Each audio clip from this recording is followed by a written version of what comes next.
So very good morning. आज अपन इस lecture में बात करने वाले हैं आपकी इकोनॉमिक इंपोर्टेंस ऑफ एलगी, मतलब एलगी के जो भी इकोनॉमिक इंपोर्टेंस है, आर्थिक महत्व है, उनको डिस्कस करने वाले हैं। देखिए, अभी ये अपना क्या है, लास्ट टॉपिक आ जाता है एलगी के ऊपर, क्योंकि एलगी का अपन ने जनरल कैरेक्टरिस्टिक्स देख लिए थे, उसका अपन ने क्लासिफिकेशन देख लिया था, फिश के द्वारा जो दिया हुआ था, स्मिथ के द्वारा दिया हुआ था, इन दोनों को डिस्कस कर लिया था। अब अपना जो मेन टॉपिक है वो आ जाता है इसका इकोनॉमिक इंपोर्टेंस। अब इसके इकोनॉमिक इंपोर्टेंस देखने के बाद में अपन क्या करेंगे, ब्रायोफाइटा स्टार्ट कर देंगे। क्वेश्चन आ जाता है कि यहाँ कंप्लीट थोड़ी हो जाता है, यहाँ कंप्लीट नहीं हो जाता है। अपन सिर्फ क्या है, जियोलॉजी में जैसे अपन ने स्टार्ट किया था, पहले अपन क्या देख रहे हैं, कैरेक्टरिस्टिक्स देख रहे हैं, उसके बाद में क्लासिफिकेशन देख रहे हैं, फिर थोड़ा बहुत उसका बेसिक देख रहे हैं जो भी आपके सिलेबस में। ठीक ऐसे ही बॉटनी में भी सबसे पहले class general characteristics, classification, economic importance देख रहे हैं। इसके बाद में जैसे ही जो भी सिलेबस में जो जो टॉपिक दिए होंगे वो जैसे ही कंप्लीट हो जाते हैं, फिर हर एक जो जियोलॉजी की बात करें तो हर एक फाइलम के अंदर से यहाँ पे बात करें तो आपकी जो आपका जो एल्गी हो गया, ब्रायोफाइटा हो गया, अब इनकी जो लाइफ साइकिल वगैरह हो गई, किस तरह से काम करती है, किस तरह से इनकी स्ट्रक्चर होगी, रिप्रोडक्टिव साइकिल हो गई, वो सारी चीजें अपन आगे आने वाले लेक्चर्स में देखेंगे। तो आज अपना इसके बाद में ये एल्गी का इकोनॉमिक इंपोर्टेंस कंप्लीट होने के बाद ब्रायोफाइट स्टार्ट कर देंगे। तो अभी तक चैनल पे नहीं है तो सब्सक्राइब जरूर कर लीजिएगा, क्योंकि अपन बीएससी का कंप्लीट आपका जो सेमेस्टर रहेगा, first, second, third, fourth, fifth, six, सारे सेमेस्टर को अपन कवर करेंगे। ओके, तो चलिए बात कर लेते हैं सबसे पहले इकोनॉमिक इंपोर्टेंस। तो एलगी का जो इकोनॉमिक इंपोर्टेंस है वो दो तरह से देखने को मिल सकता है। एक तो ये क्या हो सकते हैं, आपके लिए बेनिफिशियल हो सकते हैं, दूसरा क्या हो सकता है, ये आपके लिए हार्मफुल हो सकते हैं। तो सबसे पहले बात कर लेते हैं बेनिफिशियल किस तरह से हो सकते हैं। तो बेनिफिशियल किस रूप में होंगे, एज ए फूड के रूप में, मतलब एलगीज को क्या किया जाता है, फूड के रूप में भी खाया जा सकता है। आप सोचोगे ऐसे कैसे हो सकता है, बिल्कुल अपने इंडिया के अंदर इतने लोग मतलब वो नहीं है, लेकिन बाहर के विदेशों में बात करें, जैसे जापान वगैरह हो गया, वहां पे जो एल्गीज वगैरह है इनको खाया जाता है, क्योंकि इनके अंदर काफी ज्यादा विटामिन होती है, काफी ज्यादा इनके अंदर क्या होते हैं, विटामिन होते हैं, कार्बोहाइड्रेट्स होते हैं, मिनरल्स होते हैं, सारी चीजें होती हैं, इसलिए इनको एज ए फूड के रूप में भी यूज किया जाता है। देखिए क्या है कि ये छोड़ा आपका जो इकोनॉमिक इंपोर्टेंस है, इसके अंदर काफी ज्यादा थ्योरी है। तो देखिए यहाँ सिर्फ मैंने थोड़े थोड़े पॉइंट लिखे हैं, इसके जो कंप्लीट नोट्स हैं अभी तक तो जितना भी मैंने आपको पढ़ाया था वहां आपको टेलीग्राम पे जाने की जरूरत नहीं थी, क्योंकि सारी चीज यही कर लेते। लेकिन इकोनॉमिक इंपोर्टेंस एक एक्स्ट्रा टॉपिक आ जाता है जिसके अंदर काफी सारी थ्योरी है, तो इसकी थ्योरी कंप्लीट आपको चाहिए तो आपको एक बार टेलीग्राम जरूर विजिट करना होगा, क्योंकि वहां पे आपको नोट्स है वो इजीली प्रोवाइड हो जाएंगे। तो यहाँ सिर्फ मैंने मेन पॉइंट लिखे, बाकी आपको क्या है टेलीग्राम से नोट्स देखने पड़ेंगे और वहां से लिखना पड़ेगा, क्योंकि इतना सा ही लिख के आओगे तो कंप्लीट नंबर तो नहीं मिलेंगे, फिर भी नंबर जरूर आपको एग्जाम में मिल जाएंगे। तो बात करते हैं एज ए फूड के रूप में किस तरह से यूज किया जाता है। तो एलगी के अंदर क्या क्या प्रेजेंट होता है, प्रोटीन हो गई, आपके कार्बोहाइड्रेट्स हो गए, ऑयल्स हो गया, विटामिन हो गए। विटामिन कौन कौन सा, विटामिन ए, बी, सी, के, ये सारे विटामिन हो गए, मिनरल्स हो गए, ये सारी चीजें क्या होती है एलगी में प्रेजेंट होती है। इसलिए इनको क्या है इजीली क्या है, बहुत सारे लोग हैं मतलब विदेशों के अंदर, वो क्या करते हैं एज ए फूड के रूप में यूज करते हैं। जैसे कि आपकी ब्लू ग्रीन एलगी होगी, ब्राउन एलगी होगी, ग्रीन एलगी होगी, इन सबको क्या किया जाता है, फूड के रूप में क्या किया जाता है, यूज किया जाता है। इसके एग्जांपल आपके सामने स्पाइरुलिना आ गया, सार्गासम हो गया, कोलेरेला आ गया, ये सारी की चीजें क्या है, इनको एज ए फूड के रूप में क्या किया जाता है, यूज किया जाता है। क्यों, क्योंकि इन सबके अंदर विटामिन, प्रोटीन, कार्बोहाइड्रेट्स, ये सारी चीजें क्या है, मिनरल्स, ये प्रेजेंट होती है। नेक्स्ट आ जाता है एज ए फूडर, मतलब क्या करते हैं, इनको चारे के रूप में भी क्या किया जाता है, यूज किया जाता है। अब सीधी सी बात है कि ह्यूमंस को भी जब ये सारे विटामिन वगैरह मिल रहे हैं तो सीधी सी बात है जानवरों को भी मिलेंगे, तो जानवरों को भी क्या किया जाता है, आपकी एल्गीज होती है इनको खिलाया जाता है। जैसे कि जो मुर्गी वगैरह होती है, जो मुर्गी पालन वगैरह करते हैं, उनकी लेइंग जो कैपेसिटी है, मतलब अंडे की जो मतलब जो सैंता की जो प्रोसेस होती है उसको बढ़ाने के लिए क्या किया जाता है, एल्गी को खिलाया जाता है। कौन सी एल्गी, जैसे लेमिनेरिया हो गया एंड आपकी जो फ्यूकस एल्गी होगी, इनको क्या किया जाता है, मुर्गी को खिलाया जाता है, ताकि क्या होती है, एग लेइंग कैपेसिटी बढ़ जाती है। मतलब मुर्गी पालन को और ज्यादा बढ़ाने के लिए क्या किया जाता है, एज ए फूड के रूप में क्या किया जाता है, यूज किया जाता है। और भी घोड़े वगैरह हो गए, इन सबको भी इजीली क्या है, एल्गी वगैरह है, इनको चारे के रूप में यूज किया जाता है। गाय वगैरह हो गई वहां बाहर विदेशों के अंदर। फिर बात कर लेते हैं एज ए मेडिसिन के रूप में, कि औषधि के रूप में भी क्या है एल्गी का यूज होता है, मतलब मेडिसिन बनाने के रूप में भी क्या किया जाता है, इसका यूज किया जाता है।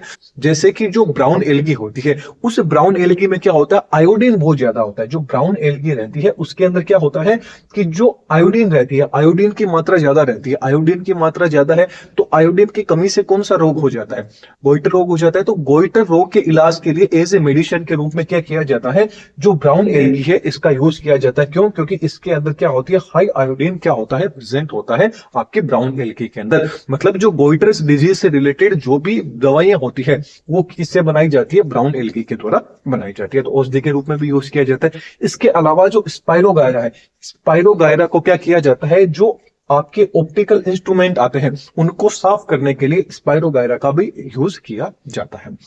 तो नेक्स्ट आ जाता है अपना एग्रीकल्चर के रूप में। इन सारी चीजों के ऊपर देख लिया, तो एग्रीकल्चर के अंदर भी क्या किया जाता है, एलगी का यूज होता है। किस तरह से होता है, जैसे कि जो नाइट्रोजन फिक्सेशन आपने पढ़ा होगा, नाइट्रोजन स्थिरीकरण, तो नाइट्रोजन स्थिरीकरण के अंदर एनाबीना एंड जो नो स्टॉक है, मतलब ये क्या है, आपकी ब्लू ग्रीन एल्गी है, इनका क्या किया जाता है, नाइट्रोजन फिक्सेशन के अंदर भी क्या किया जाता है, यूज किया जाता है। इसके अलावा जो आपका पोटेशियम हो गया, कैल्शियम हो गया, फास्फोरस हो गया, बहुत सारे जो एलिमेंट्स हैं, इन सब का क्या किया जाता है, एज ए फर्टिलाइजर के रूप में भी क्या किया जाता है, यूज किया जाता है। जैसे कि कारा आ गया, आपका फ्यूकस आ गया, इन सब का क्या किया जाता है, फर्टिलाइजर के रूप में भी यूज किया जाता है। क्यों? क्योंकि इनके अंदर क्या होता है, काफी सारा जो विटामिन होते हैं वो क्या होते हैं, प्रेजेंट होते हैं, बहुत सारे एलिमेंट्स क्या होते हैं, प्रेजेंट होते हैं। फिर बात कर लेते हैं कि इंडस्ट्रियल जो यूज होता है उसके रूप में भी क्या किया जाता है, इंडस्ट्री के अंदर भी एलगी का यूज किया जाता है। अब किस अकॉर्डिंग किया जाता है, क्योंकि देखिए अभी अपन ने बात किया था कि आयोडीन की मात्रा क्या होती है, एलगी के अंदर ज्यादा होती है, तो आयोडीन की यदि ज्यादा अपन को चाहिए, मतलब आयोडीन अपन को चाहिए इंडस्ट्री के अंदर यूज करने के लिए, तो अपन क्या करते हैं, जो ब्राउन ग्रीन एलगी, सॉरी जो ब्राउन एलगी है, मतलब फॉर एग्जाम्पल की बात करें तो जो फ्यूकस है इसका यूज किया जाता है आयोडीन की कमी को दूर करने के लिए। मतलब यदि किसी भी औद्योगिक के अंदर किसी भी जगह क्या है, आयोडीन की मात्रा चाहिए, तो आयोडीन के रूप में किसको यूज कर लेंगे, ब्राउन एल्गी की जो फ्यूकस है उसको यूज कर लेंगे, तो उसको आयोडीन की मात्रा मिल जाएगी। एक आ जाता है अगार अगार के रूप में। अगार अगार क्या होता है, एक जेली लाइक सब्सटेंस होता है, इसको वाटर के साथ में मिला दिया जाता है, जिससे क्या किया जाता है, बहुत सारी जो डिशेज हैं उनको क्या है बनाने में काम किया जाता है। डेजर्ट्स हो गए, आइसक्रीम वगैरह आ गई, चॉकलेट वगैरह आ गई, इन सबको बनाने के लिए भी क्या किया जाता है, अगार अगार का यूज किया जाता है एज ए डेजर्ट के रूप में। फॉर एग्जाम्पल इसके अंदर आ जाता है जो आपकी रेड एल्गी आती है वो आ जाती है, जैसे जिलेडियम हो गया। फिर एल्जीनिन के रूप में भी किया जाता है। अब एल्जीनिन क्या होता है, अब एल्जीनिन को क्या यूज किया जाता है कि इसको जो पेंट्स होगी उसके अंदर मिला देंगे, पेंट होती है उसको करने के लिए भी इसका यूज किया जाता है। इसके अलावा जो फार्मास्यूटिकल मेडिसिन होती है, मतलब फार्मास्यूटिकल जो कंपनीज होती है उनके अंदर भी एल्जीनिन का क्या किया जाता है, यूज किया जाता है। इसके अलावा क्या किया जाता है, आइसक्रीम वगैरह बनाने में भी यूज किया जाता है। एंड जो नेचुरल एंड सिंथेटिक रबर्स है इनके भी फॉर्मेशन के लिए बनाने के रूप में एल्जीनिन का क्या किया जाता है, यूज किया जाता है इंडस्ट्री वगैरह के अंदर। फॉर एग्जाम्पल इसके अंदर कौन आ जाता है, ब्राउन एल्गी आ जाती है आपकी, फॉर एग्जाम्पल लेमिनेरिया आ जाती है। अब यहां तक तो अपन ने बात कर ली है इसके इंपॉर्टेंट रोल के, मतलब जो भी अपन को बेनिफिशियल है। अब बात कर लेते हैं हार्मफुल रोल के बारे में। हार्मफुल रोल के बारे में बात करें तो ये आ जाता है वाटर ब्लूम। वाटर ब्लूम क्या होता है, आपने देखा होगा कि जो पानी होता है समुद्र वगैरह, आपने कई जगह देखा होगा, कई दिनों तक पानी पड़ा रहता है, तो उसके ऊपर ग्रीन कलर की मोटी मोटी क्या आ जाती है, परतें आ जाती है।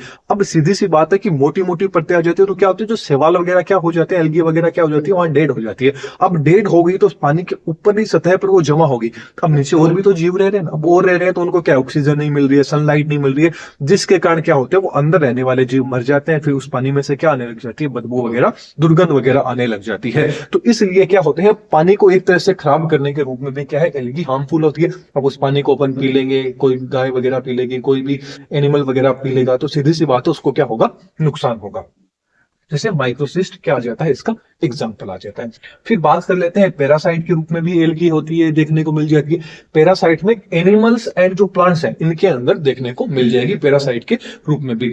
अब पैरा सीधी सी बात है कि स्किन वगैरह पे अपन नहाने गए तो धीरे धीरे क्या हो जाएगा, कवक फंगस वगैरह क्या लग जाएगी, लग जाएगी। फॉर एग्जाम्पल की बात करें तो जो रेड एल्गी आ जाती है। फिर बात कर लेते हैं ह्यूमन डिजीज के रूप में, मतलब ह्यूमन के अंदर डिजीज भी उत्पन्न कर सकती है एल्गी। कौन कौन सी डिजीज, जैसे स्किन डिजीज होगी, रेस्पिरेटरी डिजीज होगी, स्टमक डिजीज होगी, पैरालाइसिस वगैरह है, ये सारी की सारी चीज मतलब डायरेक्ट नर्वस सिस्टम पे भी क्या कर सकती है, अटैक कर सकती है एल्गी। फॉर एग्जाम्पल आ गया जिम्नोडियम जो आपका आ जाता है वो क्या आ जाता है, इसका एग्जाम्पल आ जाता है। तो देखिए यहाँ तो सिर्फ अपन ने मेन चीजें पढ़ी है कि हाँ बता दिया कि भाई बेनिफिशियल के रूप में, भोजन के रूप में याद किया जा सकता है, चारे के रूप में, औषधि के रूप में, कृषि के रूप में, औद्योगिक रूप में, इन सारे रूप में तो क्या किया जा सकता है, बेनिफिशियल यूज किया जा सकता है। हार्मफुल की बात करें तो जो आपका वाटर ब्लूम आ गया, पैरासाइट आ गया, डिजीज आ गई ह्यूमंस के अंदर, इन सारी चीजों से क्या हो सकता है, हार्मफुल हो सकता है। तो इसके कंप्लीट नोट्स है वो आपको टेलीग्राम पे मिल जाएंगे। एंड अपने जो भी लेक्चर आएंगे, हर लेक्चर के आपको हर सेमेस्टर के जो नोट्स रहेंगे, लेक्चर रहेंगे, वो कंप्लीटली आपको प्रोवाइड किए जाएंगे। लेक्चर यहां मिल जाएंगे, कंप्लीट नोट्स है वो आपको टेलीग्राम पे मिल जाएंगे, वहां से आप इजीली उनको डाउनलोड कर लीजिएगा। तो चलिए नेक्स्ट लेक्चर में फिर मिलेंगे। Thank you. एंड ज्यादा से ज्यादा लोगों को शेयर कीजिएगा। एंड चैनल पे नए हैं तो चैनल को सब्सक्राइब कीजिएगा। Thank you.